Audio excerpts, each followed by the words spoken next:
السلام عليكم ورحمة الله وبركاته.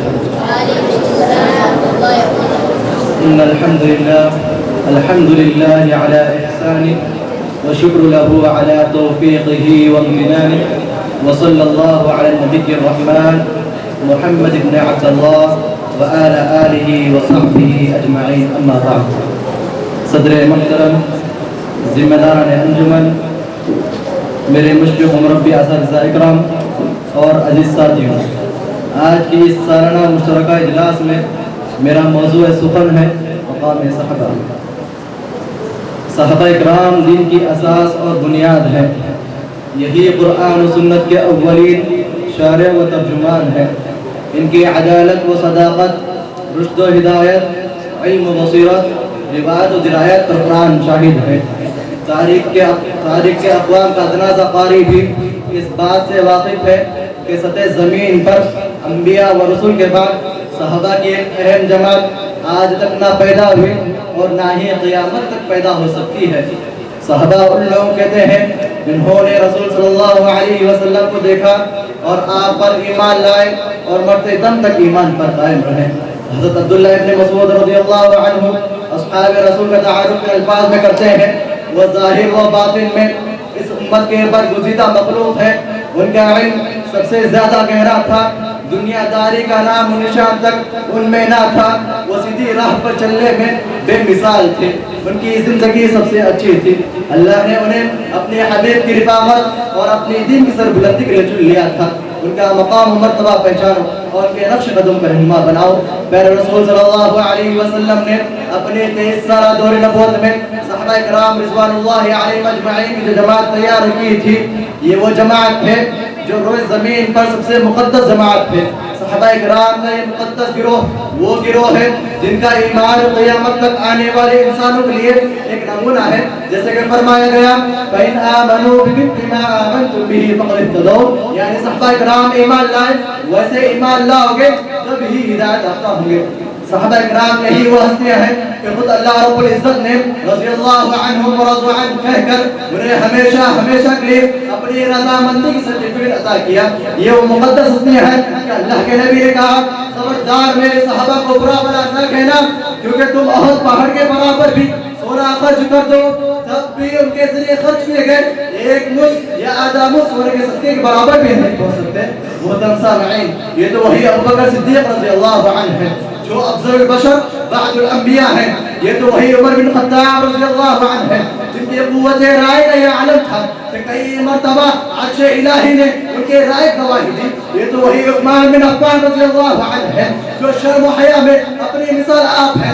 یہ تو وہی علی بن ابی طالب رضی اللہ عنہ ہے جو شجاعت و بہادری میں اپنے نظیر نہیں رکھتے. یہ تو وہی ابو عبیدہ بن جراح ہے جنہیں امیر هذه الامہ کے لقب سے ملقب کیا. یہ تو وہی خالد بن ولید ہے تاریخ ان جیسا کمانڈر پیش کرنے سے آج تک قاصر ہے. یہ تو وہی عمران بن حسین رضی اللہ عنہ ہے، جب راستے پر چلتے تھے تو پریشت سلام کیا کرتے تھے. یہ تو وہی حسین بن حضر رضی اللہ عنہ ہے، جب قرآن مجید کی تلاوت کرتے تھے تو آسمان سے پریشت بھی اتر جاتے تھے. یہ تو وہی بلال بن رباح رضی اللہ عنہ ہے جو تبجیح ریت پر لٹائے جانے کے باوجود بھی احد کا نعرہ لگاتے تھے. یہ تو وہی حنظلہ بن ابی عامر رضی اللہ عنہ ہے جو نبی کریم میں صرف ایک اشارے پر اپنے نئی نبی دلہن کو چھوڑ کر میدان جنگ میں کود پڑے اور جامع شہادت نوش فرمائے. رضوان اللہ علیہ اجمعین. تاریخ کے اوراق کو پڑھ کر دیکھو صحابہ نے کس طرح اسلام کے خاطر اپنے جانوں کا نذرانہ پیش کیا. ذرا دوڑا اپنے نظروں کو میدان عہد میں لڑتے ہوئے، اپنی جانوں قربان کرتے ہوئے انس بن نضر رضی اللہ عنہ کی طرف جن کے جسم پر 80 سے زائد زخم لگے ہوئے تھے، زمین سمے پڑے تھے، آسمان ساکن تھا، غیر تو غیر اپنوں نے بھی دم بخود ہوتے ہوئے ان کو پہچاننے سے انکار کر دیا. بالآخر ان کی بہن نے ان کی انگلیوں پوروں کر دے کر پہچانا کہ میرے بھائی ہیں. کعبے کی رب کی قسم ہے مقام صحابہ کا کیا کہنا، رونے کی بات ہے رونے کی.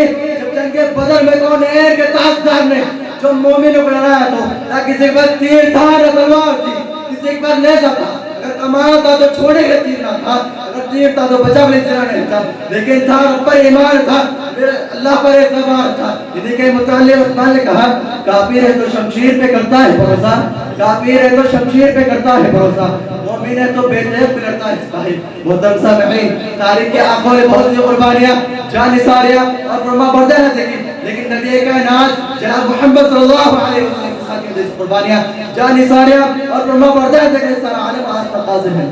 سامعین یاد کیجئے جنگ احد میں جس میں 700 صحابہ 1000 کے لشکر کے مقابلے کے بعد کر بیٹھے تھے, جسم زخموں سے چور چور ہے, چلنے پھرنے کی طاقت نہیں, کیا ابو سفیان لشکر جرار لے کر ایک اور مرتبہ مقابلے کے لیے آ رہا ہے. اللہ کے نبی نے صحابہ سے کہا, اے میرے صحابہ کیا اسلام کے خاطر جنگ میں شریک ہوں گے؟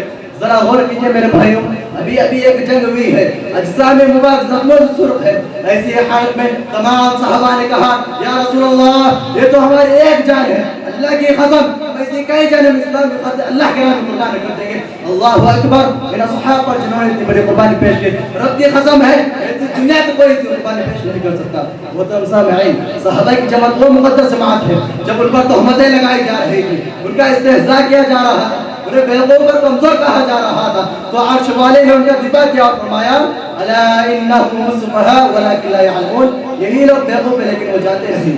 خلاصہ کلام یہ ہے کہ صحابہ کرام سوئے زمین سب سے پاکیزہ ہستیاں ہیں جن کی تعریف خود اللہ رب العزت نے قرآن مجید نے کیا. اس لیے ہمیں چاہیے کہ ہم صحابہ کرام کے مقام و مرتبے کو جانتے ہوئے ان کے نقش قدم پر چلنے کا اللہ ہمیں توفیق دے.